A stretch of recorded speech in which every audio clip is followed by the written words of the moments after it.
Gujarat firing से जख्मी सहाफ़ी मिर्ज़ा खुर्रम हुसनैन के 10 साला बेटे को अगवा की कोशिश नाकाम। थाना लारी अड्डा गुजरात में 2 नामालूम मुल्जिमान के खिलाफ मुकदमा दर्ज। 2.5 माह में सहाफ़ी मिर्ज़ा खुर्रम हुसनैन पर कातिलाना हमला करने वाले नामालूम मुल्जिमान भी ताहाल ट्रेस और गिरफ्तार ना हो सके। अब मुतासरा खानदान और गुजरात के सहाफ़ी क्या करेंगे, देखिए एंकर पर्सन आकाश न्यासी की इस रिपोर्ट में।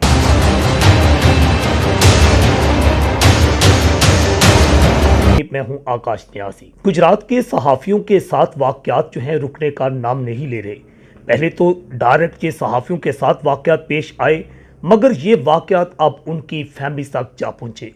इस वक्त हमारे साथ मौजूद हैं chairman web TV association Mirza Khurram Husnain. चंद माह कमल फायरिंग करके इन्हें शदीद जख्मी कर दिया गया, जिसका मुकदमा नामलूम मुल्ज़मान के खिलाफ थाना ए डिवीज़न में दर्ज हुआ। मगर तकरीबन 2.5 या 3 माह बाद जो है एक और वाक़या पेश आया। इनके 10 साला साहबजादे अयान जो है उन्हें अगवा करने की कोशिश की गई, जिसका मुकदमा गुज़श्ता रात जो है थाना लारी अड्डा गुजरात में नामलूम मुल्ज़मान के खिलाफ ही दर्ज किया गया है। पे दर पे वाक़यात ने न सिर्फ मिर्ज़ा खुर्रम हुसनैन की फैमिली को मुतासर किया है, पूरे इलाका में खौफ व हरास है, बल्कि सहाफ़ियों में भी इंतहाई तशवीश पहन चुकी है।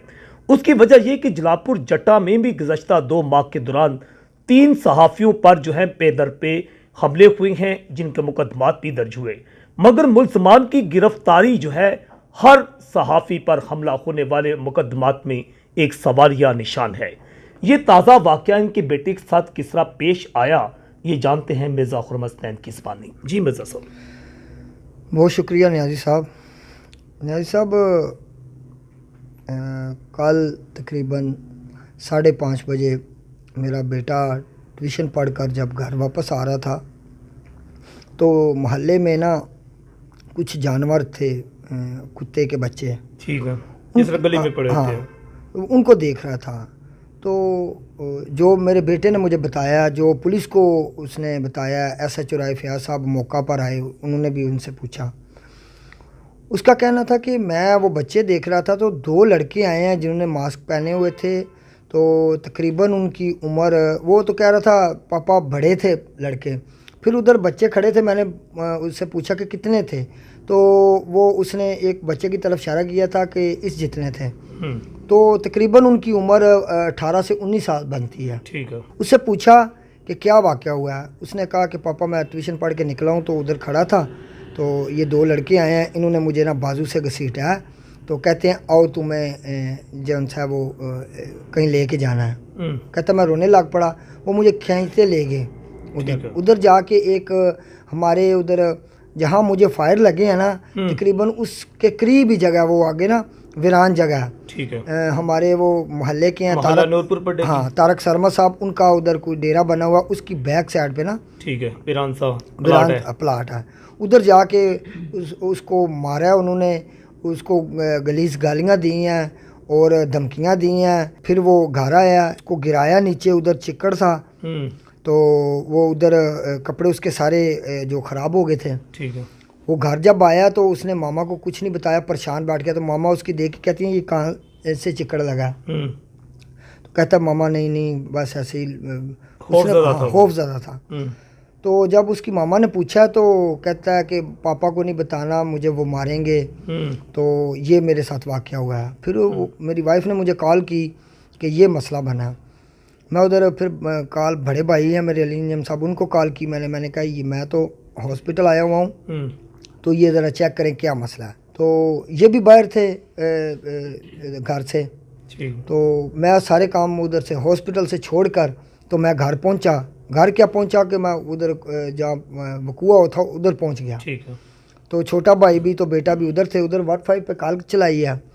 तो मौका पर पुलिस आई है, SHO राय फयाज साहब आए हैं, आके उन्होंने सारा मौका देखा है। DPO साहब तक भी बात पहुंच गई थी, DSP साहब से भी मेरी बात हुई है। उन्होंने फौरी जो इनसी वो FIR का अंदराज किया। ठीक है। और यकीन दहानी कराई है। लेकिन मैं न्याजी साहब ये बात बताना चाहता हूँ कि 2.5 माह पहले मुझ पर फायरिंग हुई थी, जिसमें मेरी टांग फ्रैक्चर हो गई थी।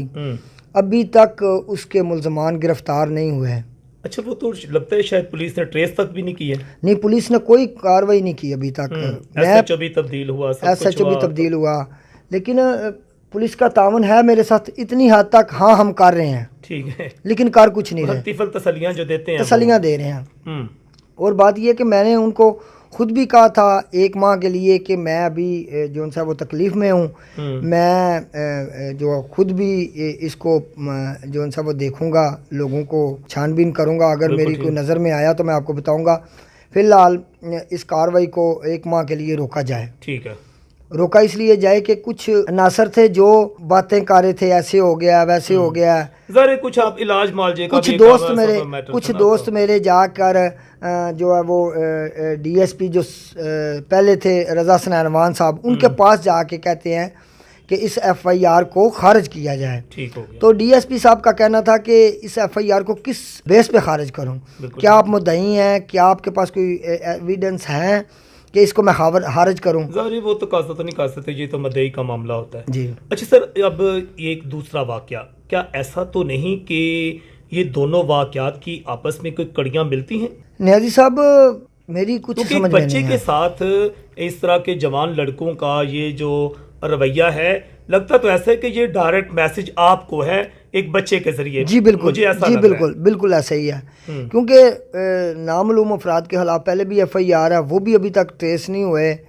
उनको किसी की हौसला शिकनी है, पुश्त पनाई है, बिल्कुल ठीक, ठीक है ना, जिसकी वो जो है वो मद पे वो ये काम कर रहे हैं सारा। ठीक है। ठीक है, पहले मेरी हद तक, अब मेरे बच्चे की हद तक आ गया।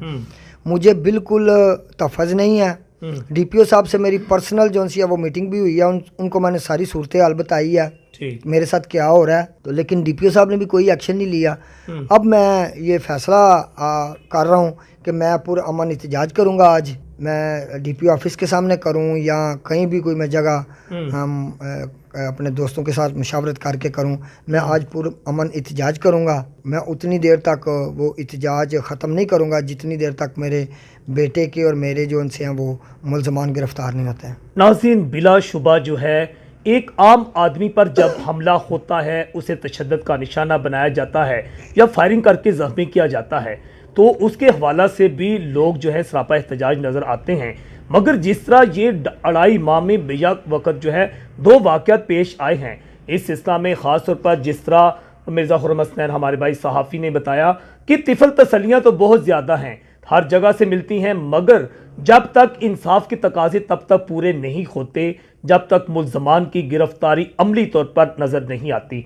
यकीनन इस सिलसिला में थाना ए डिवीज़न पुलिस जो है और इसके बाद तो अब थाना लारी अड्डा के नए SHO जो है राय फयाज अहमद, इनके लिए एक कड़ा इम्तहान भी है कि सहाफ़ी अगर सड़कों पर एहतजाज करेंगे, वो इंसाफ मांगेंगे, तो फिर आम आदमी को किस तरह का इंसाफ मिल रहा है गुजरात में, इसका मुंह बोलता सबूत भी ये सबके सामने आ चुका है। मजीद भी ये कुछ बताना चाहते हैं, जानते हैं जी मिर्ज़ा साहब। नियाज़ी साहब, मैं RPO गुजरांवाला DPO गुजरात से ये रिक्वेस्ट करता हूँ कि मुझे तहफ़्फ़ुज़ फराहम किया जाए। मैं ज़हनी परेशान हूँ बड़ा, और मेरी फैमिली को भी बड़ा ख़तरा है, मुझे तहफ़्फ़ुज़ फराहम किया जाए। मैं ये गुजरात छोड़ने पर मजबूर हो जाऊँगा, मैं बहुत ज़हनी टेंशन में हूँ। मेरे साथ कोई तावन नहीं कर रही इंतज़ामिया, कोई मुझे पूछने वाला नहीं है। सहाफ़ी भाई मेरे हैं जो मेरे साथ खड़े हैं, वो मुझे तसल्लियाँ देते हैं, मेरे साथ खड़े हैं, वो कहते हैं जैसे आप कहेंगे वैसे हम करने को तैयार हैं। लेकिन मैं इनको भी किसी मुश्किलात का सामना करने से बचा रहा हूँ, इसलिए कि मेरे साथ ये खड़े होंगे तो कल को इनके साथ कोई मसला बने, वो भी जो अच्छी बात नहीं है। लिहाजा DPO साहब मुझ पर रहम करें और मुझे तहफ़्फ़ुज़ फराहम करें। नाज़रीन, बिलाशुबा जिस तरह सहाफ़ी मिर्ज़ा खुर्रम हसनैन का कहना है कि मेरे हालात और मेरे घरेलू हालात इस हद तक अब पहुँचा दिए गए हैं, खौफ व खरास का ये आलम है, और यकीनन ऐसा ही होता है। जब कहीं भी ऐसे वाक़यात पेश आते हैं तो ये हर घर की कहानी ऐसी होती है कि लोग जो हैं हिजरत करने पर भी मजबूर हो जाते हैं। यकीनन DPO गुजरात उमर सलामत जो हैं हमेशा इंसाफ की फराहमी में अपना किरदार तो अदा करते हैं, मगर जब तक सहाफ़ियों के हमले आवर जो हैं गिरफ्तार नहीं होंगे, यकीनन इंसाफ के तकाजे भी पूरे नहीं होंगे। मैं हूँ आकाश न्यूज़।